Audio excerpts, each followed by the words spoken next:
बिस्मिल्लाहिर्रहमानिर्रहीम। अस्सलाम वालेकुम।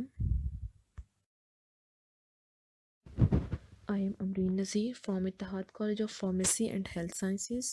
Today our topic is blood pressure for the class of dispenser. जी स्टूडेंट, तो आज का हमारा टॉपिक है ब्लड प्रेशर। आज हम बात करेंगे ब्लड प्रेशर के अबाउट कि ब्लड प्रेशर होता क्या है और ये कैसे होता है। आजकल जैसा कि हम लोग लाइफस्टाइल गुजार रहे हैं, ऐसी डिजीज़ है जो सभी को लगभग परेशान करती है, और ख़ासकर हाई ब्लड प्रेशर। जब भी हाई ब्लड प्रेशर की बात होती है, ब्लड प्रेशर किसी डॉक्टर से चेक करवाते हैं तो नॉर्मली वो दो प्रेशर बताता है। एक 120/80 मिलीमीटर मरकरी। ये दो प्रेशर्स रिकॉर्ड होते हैं जब भी ब्लड प्रेशर को नापा जाएगा। इसमें से जो 120 प्रेशर है, this is called systolic pressure. इस प्रेशर को कहा जाता है सिस्टोलिक प्रेशर। और जो 80 mmHg, this is called diastolic pressure. दोनों प्रेशर्स में से एक ज़्यादा होगा और एक कम होगा। इन दोनों प्रेशर्स में से 40 mmHg का डिफरेंस होगा। ये जो 40 mmHg का डिफरेंस है, this is called pulse pressure. तो हमें इस कंडीशन को एनालाइज करना है कि ये प्रेशर आते कैसे हैं और इनका हमारी बॉडी पर क्या इफेक्ट पड़ता है। हार्ट से रिलेशन है इनका। ह्यूमन हार्ट में टोटल 4 चैम्बर्स होते हैं, 2 राइट साइड पे और 2 लेफ़्ट साइड पे। लेफ़्ट साइड पे जो पहला चैम्बर है, दैट इज़ कॉल्ड ऑरिकल, और जो पीछे का चैम्बर है, दैट इज़ कॉल्ड वेंट्रिकल। इस तरह राइट साइड पर भी दो चैम्बर्स होते हैं, ऑरिकल और वेंट्रिकल। तो टोटल 4 चैम्बर्स होते हैं। लेफ़्ट ऑरिकल में ब्लड आएगा लंग्स से, फिर लेफ़्ट साइड के ऑरिकल से लेफ़्ट साइड के वेंट्रिकल में आएगा, और फिर लेफ़्ट वेंट्रिकल से ब्लड बाहर निकलेगा और ये पूरी बॉडी को डिस्ट्रीब्यूट होता है। तो जो प्रेशर नापा जाता है वो प्रेशर होता है जो ब्लड लेफ़्ट वेंट्रिकल से बाहर निकलेगा, क्योंकि लेफ़्ट वेंट्रिकल की वॉल काफ़ी थिक होती है, इसलिए इसमें प्रेशर भी ज़्यादा जनरेट होता है। राइट साइड से में पूरी बॉडी से ब्लड आएगा और राइट ऑरिकल से राइट वेंट्रिकल में जाएगा, और राइट वेंट्रिकल से ये ब्लड चला जाएगा लंग्स में। इस तरह से पूरी बॉडी को के सर्कुलेशन को मेंटेन किया जाएगा। लेकिन चूंकि राइट साइड का जो वेंट्रिकल है, इसकी थिन वॉल होती है, इसलिए इसमें ज़्यादा प्रेशर जनरेट नहीं होता। और वैसे भी लॉजिकल है कि जो लेफ़्ट वेंट्रिकल है, इसमें से जो ब्लड निकलेगा वो पूरी बॉडी को सप्लाई होगा, इसलिए ज़ाहिर सी बात है कि इसमें प्रेशर ज़्यादा होना चाहिए। जब तक इसमें प्रेशर ज़्यादा नहीं होगा, तब तक जो ब्लड है इवनली पूरी बॉडी को जो है डिस्ट्रीब्यूट नहीं होगा। तो जो भी प्रेशर हम मेजर करते हैं, that is the pressure of blood coming out from left ventricle. अब इस ब्लड के डिस्ट्रीब्यूशन की बात करते हैं। जब ब्लड लेफ़्ट वेंट्रिकल से बाहर निकलेगा, तो लेफ़्ट वेंट्रिकल से बाहर निकलने के बाद, हार्ट से बाहर निकलने के बाद, यहाँ हम कंसिडर कर रहे हैं लेफ़्ट वेंट्रिकल को। ये ब्लड वेसल्स में आएगा, और जिन वेसल्स में आता है, इन वेसल्स को कहा जाता है आर्टरीज। जो मेन वेसल्स हैं जो ब्लड को हार्ट से दूर ले जाएं, वो आर्टरीज हैं। जो वेसल्स ब्लड को बॉडी से हार्ट की तरफ ले जाएं, इनको वेन्स कहते हैं। तो आर्टरीज और वेन्स की जो टर्मिनोलॉजी है, that is depend upon the direction of blood toward heart and away from the heart. तो हार्ट से जो ब्लड बाहर निकलेगा वो आर्टरी में आएगा। फ्रॉम आर्टरीज ये आएगा आर्टरीज की ब्रांचेस में। इन ब्रांचेस को कहा जाएगा arterioles. Arterioles are the fine branches of arteries. ये जो आर्ट्रियोल्स हैं, ये इसके बाद डिवाइड हो जाती हैं कैपिलरीज में। तो आप ये भी कह सकते हैं कि इस पूरे सिस्टम में जो सबसे फाइन ब्लड वेसल्स हैं वो हैं capillaries. They are called capillaries. Capillaries से ब्लड कलेक्ट होगा। कलेक्ट होने के बाद जिन वेसल्स में जाएगा, इन वेसल्स को कहा जाता है वेन्यूल्स। वेन्यूल्स से ब्लड कलेक्ट होगा, मेन वेसल्स में जाएगा, दे आर द वेन्स। और veins ultimately carry blood back to the heart. That is how circulation of blood in the body maintained. यहाँ पर जो कैपिलरीज हैं, ये कैपिलरीज प्रेजेंट होती हैं बॉडी ऑर्गन्स में। हमारी बॉडी ऑर्गन्स में जितने भी बॉडी ऑर्गन्स हैं, इनमें इनमें हमेशा जो है वो कैपिलरीज प्रेजेंट होती हैं। तो हार्ट से ब्लड निकला आर्टरीज में, फिर आर्टरी से आर्ट्रियोल्स में आया, and then into capillaries. Capillaries से ही ब्लड मिलेगा बॉडी के ऑर्गन्स को। आर्टरीज या आर्ट्रियोल्स का फंक्शन है ब्लड को ऑर्गन तक ले जाना, जबकि ऑर्गन्स के जो सेल्स हैं, इनको ब्लड मिलता है कैपिलरीज के थ्रू। और जब ये काम ख़त्म हो जाता है, तो ब्लड कलेक्ट होना शुरू हो जाएगा, और इस ऑर्गन से ब्लड जो है वापस चला जाएगा हार्ट में with the help of when. Heart से ब्लड बाहर निकला, नॉर्मल कंडीशन में इस ब्लड का प्रेशर होता है 120/मिलीमीटर मरकरी। अब यहाँ पर इस प्रेशर को इंटरप्रेट करते हैं कि व्हाट 120 एंड 80 इज। इसमें जो 120 का प्रेशर है, the pressure of 120 mmHg is the systolic pressure, और ये सिस्टोलिक प्रेशर है, ये तब प्रेशर रिकॉर्ड होता है जब हार्ट में कॉन्ट्रैक्शन होगा, द हार्ट विल कॉन्ट्रैक्ट और ब्लड हार्ट से बाहर निकलेगा बाय फोर्स, तो जाहिर सी बात है ब्लड का प्रेशर ज़्यादा होगा। और जो सेकंड प्रेशर है 80 mmHg, ये प्रेशर तब रिकॉर्ड होगा जब when heart fill with blood, and this is diastolic pressure. Heart में जब ब्लड आकर फिलअप होना शुरू हो जाएगा, इस वक्त जो प्रेशर रिकॉर्ड होगा उसे 80 mmHg कहते हैं, दैट इज 80 mmHg। इसमें इसलिए इसको कहा जाता है डायसिस्टोलिक। डायस्टोलिक का मतलब होता है फीलिंग स्टेज। जब हार्ट में कॉन्ट्रैक्शन होगा तो फोर्स जनरेट होगी, फोर्स से ब्लड बाहर निकलेगा और पूरी बॉडी को डिस्ट्रीब्यूट होगा। सिस्टोल का मतलब होता है कॉन्ट्रैक्शन, हार्ट में कॉन्ट्रैक्शन हुआ, सिस्टोल स्टेज आती है और ब्लड जो है वो बाहर निकला। अब जाहिर बात, इतनी सारी वेसल्स हैं और ब्लड हार्ट से बाहर निकल कर कैपिलरीज तक आएगा तो आहिस्ता आहिस्ता प्रेशर रिड्यूस होना शुरू हो जाएगा, उतनी फोर्स इसमें नहीं रहेगी। आर्टरियोज तक आते आते प्रेशर तकरीबन होता है 60 mmHg, ये एक एवरेज वैल्यू है। आर्टरियोल्स के बाद जब ब्लड कैपिलरीज में आएगा, क्योंकि जैसे जैसे ब्रांचेस बढ़ती जाती हैं तो ब्रांच में ब्लड का जो है वॉल्यूम भी रिड्यूस होता है, और इस कैपिलरी और इस तरह कैपिलरी या वेसल की रेजिस्टेंस भी थोड़ी कम हो जाती है, तो ये प्रेशर भी इसी प्रोपोर्शन से रिड्यूस होना शुरू हो जाता है। कैपिलरीज में आकर प्रेशर तकरीबन हो जाता है 15 to 80 mmHg, मतलब है कि वो प्रेशर है जिस प्रेशर की वजह से बॉडी ऑर्गन्स को ब्लड मिलेगा। 120/80 तक तो खाली ऑर्गन तक सप्लाई होगा, तो ये तो एक नॉर्मल कंडीशन की बात हुई। अब प्रेशर कम या ज़्यादा भी हो सकता है, क्योंकि यहाँ पर दो प्रेशर हैं और हम जानते हैं कि नॉर्मल हार्ट बीट जो होती है वो 72 पर मिनट होती है, मतलब 72 टाइम जो हार्ट जो है वो काम करेगा 1 मिनट में। इसका मतलब ये हो गया कि हार्ट बीट में एक दफ़ा 120 होगा और एक दफ़ा 80 होगा, तो हम ये कह सकते हैं कि 72 हार्ट बीट में 72 टाइम 120 रिकॉर्ड होगा और 72 टाइम 80 रिकॉर्ड होगा। अगर हम 1 मिनट को डिवाइड करें तो 30 सेकेंड तक 120 mmHg और बाकी 30 सेकेंड तक 80 mmHg प्रेशर होगा। फर्ज करें 120 किसी का हाई ब्लड प्रेशर हो, तो जिसको हम जनरल लैंग्वेज में हाई ब्लड प्रेशर कहते हैं, इसको मेडिकल टर्मिनोलॉजी में हाइपरटेंशन कहते हैं। फर्ज करें 120 बढ़कर 140 या बढ़कर 160 हो गया है, तो जैसे जैसे यहाँ पर ब्लड प्रेशर बढ़ेगा, आर्टरियोज में 60 mmHg है तो ये भी बढ़ जाएगा, और कैपिलरीज में इनमें भी प्रेशर बढ़ जाएगा। लेकिन कैपिलरीज बहुत फाइन वेसल्स होती हैं, कैपिलरीज बहुत ज़्यादा प्रेशर को टॉलरेट नहीं कर सकती, तो इसलिए कैपिलरीज के थ्रू एक अलग मैकेनिज्म काम करती हैं। तो कैपिलरीज एक अलग मैकेनिज्म के थ्रू जो है वो काम करती हैं। कैपिलरीज में फ़र्ज़ करें प्रेशर 30 हो गया, अगर 30 प्रेशर होगा तो जाहिर सी बात है कैपिलरीज पर इसका इफेक्ट पड़ेगा। कैपिलरीज पर इफेक्ट पड़ेगा तो मतलब है इसका बॉडी ऑर्गन पर भी इफेक्ट पड़ेगा। तो यहाँ पर ये होता है कि इन कैपिलरीज के थ्रू ब्लड का कुछ फ्लूइड पार्ट बाहर निकाल दिया जाता है। जो फ्लूइड पार्ट बाहर निकाला जाएगा, इस फ्लूइड पार्ट को हम कहते हैं lymph. That fluid part is called lymph. Lymph के बनने से फ़ायदा ये हुआ कि हम फ़र्ज़ करें कि कैपिलरीज में प्रेशर 30 mmHg है, तो हमने यहाँ से थोड़ा फ्लूइड बाहर निकाल दिया तो वॉल्यूम भी कम हो गया।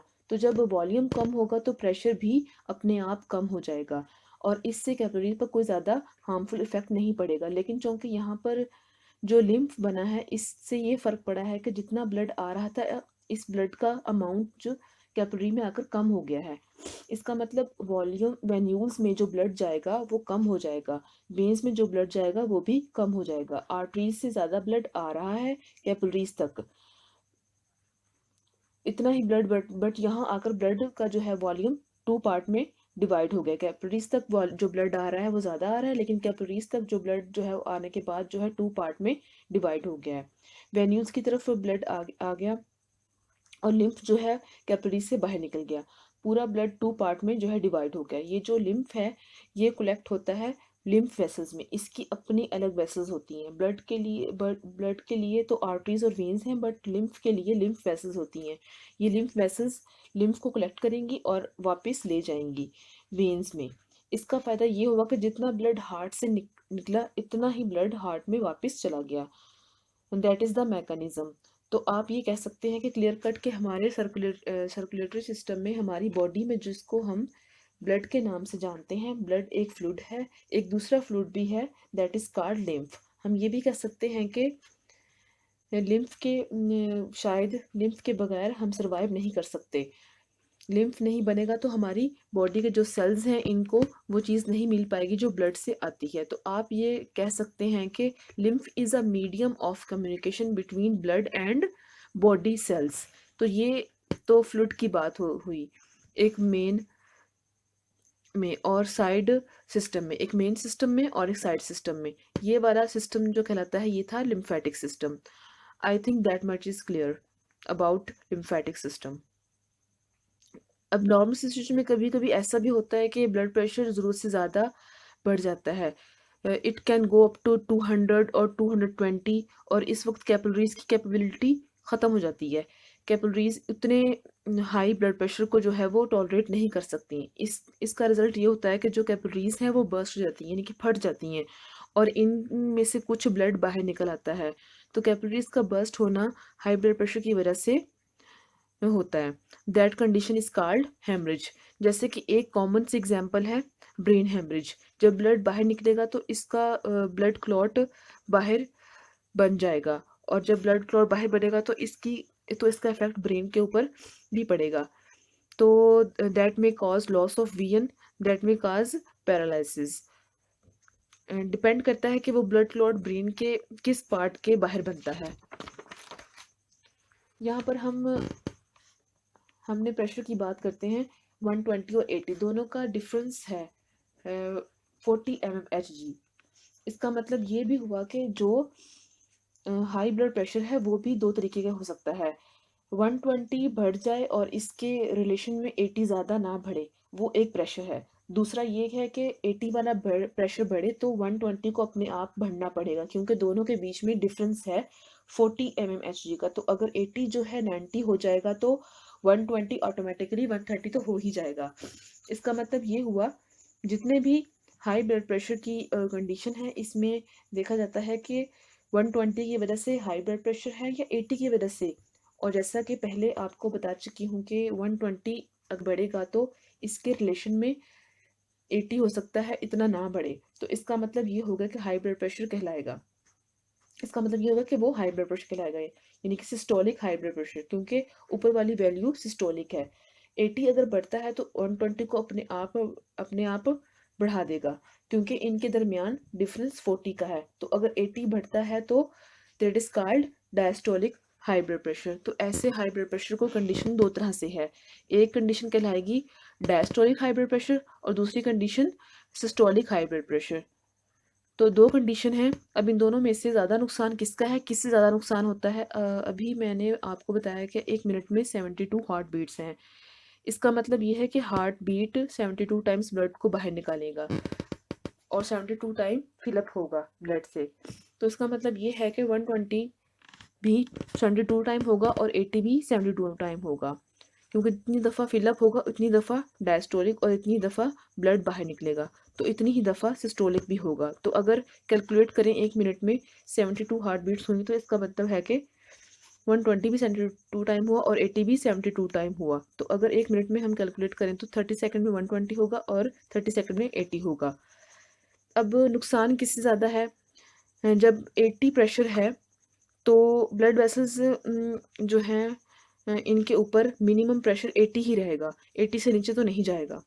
इन ब्लड वेसल्स के ऊपर परमानेंटली जो प्रेशर काम कर रहा है वो 80 है, और जब 120 होगा तो प्रेशर 40 mmHg बढ़ जाएगा। अगर 120 वाला बढ़ता है तो अगर 120 वाला बढ़ता है तो 40 mmHg हो जाएगा। प्रेशर जो है 40 mmHg जो है वो बढ़ जाएगा। अगर हम 30 सेकंड का डिवीजन करें तो 30 सेकंड में 80 रहा, लेकिन 30 सेकंड में जो है वो 140 हो गया। तो इसका मतलब एक 30 सेकंड तो ठीक रहा, दूसरे 30 सेकंड में जो है प्रेशर बढ़ गया। अगर 80 बढ़ता है, 80 बढ़कर 90 या 100 हो जाता है, तो इसकी वजह से ये 140 हो गया। तो पूरे 1 मिनट में 100 तो रहेगा ही, क्योंकि मिनिमम प्रेशर तो बना ही रहेगा। इसलिए इन दोनों कंडीशन में डायस्टोलिक हाई ब्लड प्रेशर हमेशा ज़्यादा हार्मफुल कहलाता है। सिस्टोलिक हाई ब्लड प्रेशर कम हार्मफुल होता है। ये तो ब्लड प्रेशर की बात हुई in relation to the heart. अब बात करते हैं इसकी केयर करने के बारे में कि हाई ब्लड प्रेशर हम नॉर्मल सिचुएशन में के नॉर्मल सिचुएशन के लिए फर्स्ट रिलीफ या फर्स्ट एड कैसे दे सकते हैं। ब्लड जैसा कि आपको मालूम है कि 5 से 6 लीटर होता है हमारी एक इंडिविजुअल में। फ़र्ज़ करें कि ब्लड का वॉल्यूम बढ़कर 7 लीटर हो गया या 8 लीटर हो गया, तो जैसे जैसे ब्लड का वॉल्यूम बढ़ेगा हार्ट को ज़्यादा ताकत लगानी पड़ेगी। ज़्यादा ताकत लगाने से ब्लड प्रेशर जो है वो इंक्रीज़ होगा, क्योंकि blood pressure is also related to the total volume of blood. कितना ब्लड का वॉल्यूम है इस पर भी जो है वो प्रेशर डिपेंड करता है, क्योंकि अपने वॉल्यूम को हार्ट को बाहर निकालना है। क्योंकि अपने वॉल्यूम को हार्ट को बाहर निकालना पड़ेगा बाय फोर्स। तो अगर हाई ब्लड प्रेशर की कंडीशन है तो इसका मतलब है हाई ब्लड प्रेशर में रिलीफ देने के लिए अगर हम किसी तरीके से ब्लड प्रेशर का वॉल्यूम कम कर दें तो ब्लड प्रेशर कम हो जाएगा। तो हाई ब्लड प्रेशर की कंडीशन में अगर मोर यूरिन फॉर्मेशन किया जाए, ज़्यादा यूरिन बनेगा तो ब्लड का वॉल्यूम भी कम हो जाएगा। तो इसलिए बाकी ब्लड प्रेशर की कंडीशन में जो ड्रग्स भी दी जाती हैं, हाई ब्लड प्रेशर की कंडीशन में जो ड्रग्स दी जाती हैं दे आर डाययूरेटिक ड्रग्स। इन डाययूरेटिक ड्रग्स की वजह से ज़्यादा यूरिन बनेगा और बॉडी में ब्लड का वॉल्यूम कम होगा, and they will temporarily give relief from the high blood pressure. इसके अलावा कॉफ़ी और टी, गर्म चाय और गर्म कॉफ़ी क्योंकि यूरिन फॉर्मेशन को प्रमोट करते हैं, इसकी वजह से भी ज़्यादा यूरिन बनता है और ब्लड का वॉल्यूम कम हो जाता है। अगर दूसरे टाइप की प्रेशर की बात करते हैं, if we talk about low blood pressure, जब हमने हाई की बात की तो 120, 140, 160, 220, मतलब हाई ब्लड प्रेशर की रेंज बहुत ज़्यादा है। लेकिन अगर ब्लड प्रेशर लो की बात करें तो ये 80 से कम होकर 60 हो सकता है, 55 हो सकता है, and in very rare case it can be 50। लेकिन आप देखें दोनों की रेंज में बड़ा फ़र्क है। लो ब्लड प्रेशर की रेंज कम है और हाई ब्लड प्रेशर की रेंज ज़्यादा है। लो ब्लड प्रेशर का सबसे ज़्यादा नुकसान तो ये हो सकता है क्योंकि जैसे ही लो ब्लड प्रेशर बढ़ता जाएगा ब्रेन को ऑक्सीजन और ग्लूकोज मिलना इसी रेशो में कम होती जाएगी और ब्रेन काम करना बंद कर देगा। इसलिए low blood pressure is always more harmful as compare to high blood pressure. तो लो ब्लड प्रेशर की कंडीशन में हम साल्ट ले सकते हैं, साल्ट प्लस शुगर सोल्यूशन। इस पेशेंट को अगर थोड़े से पानी में नमक डालकर और शुगर डालकर इसको दिया जाए तो इसकी थोड़ी देर में इसको रिलीफ जो है मिल जाती है। साल्ट से साल्ट जैसे ही साल्ट जिसे हम सोडियम क्लोराइड कहते हैं, ब्लड का वॉल्यूम बढ़ता है। नमक हमेशा ब्लड के वॉल्यूम को बढ़ाता है, इसलिए जिनका हाई ब्लड प्रेशर होता है इनको एडवाइस किया जाता है कि नमक जो है वो कम जो है इस्तेमाल करें। तो ये रिलीफ की बात होती है from low blood pressure and high blood pressure की।